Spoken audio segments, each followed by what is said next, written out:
ahora mismo está pasando. BBVA, este banco muy interesante del Perú, ha sido multado con 7.50 el valor de UIT, o sea, aproximadamente por 40.000 soles. Pero ¿por qué Imanachtin?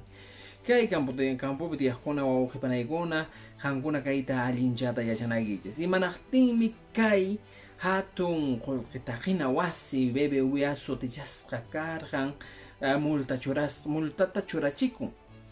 Imanaykuchus kunan p'unchaykuna kan qolqaturqukamunki cuando tú sacas un préstamo del banco, manaraq chayaramushanchu fecha exacta paganaykipaq.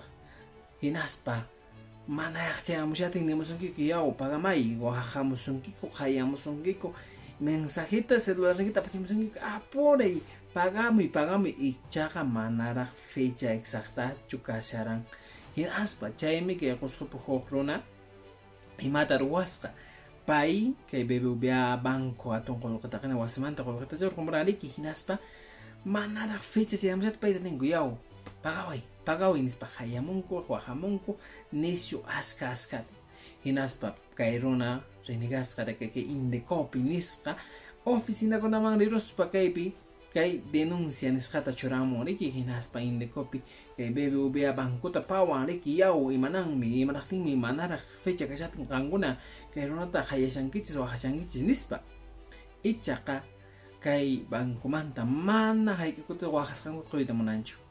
Hinaspa chaymi astawan rabiasqa rinigasqa phiñasqa kay Indecopi nisqamanta kunan multata churaraparin. Hayk'an multa 7 UITs y medio, hayk'ata kashanman qolqipiri casi 40.000 soles chaytan kunan kay hatun qolqa waqaychana wasi na kay Indecopi nisqama ya o kay multata pagana.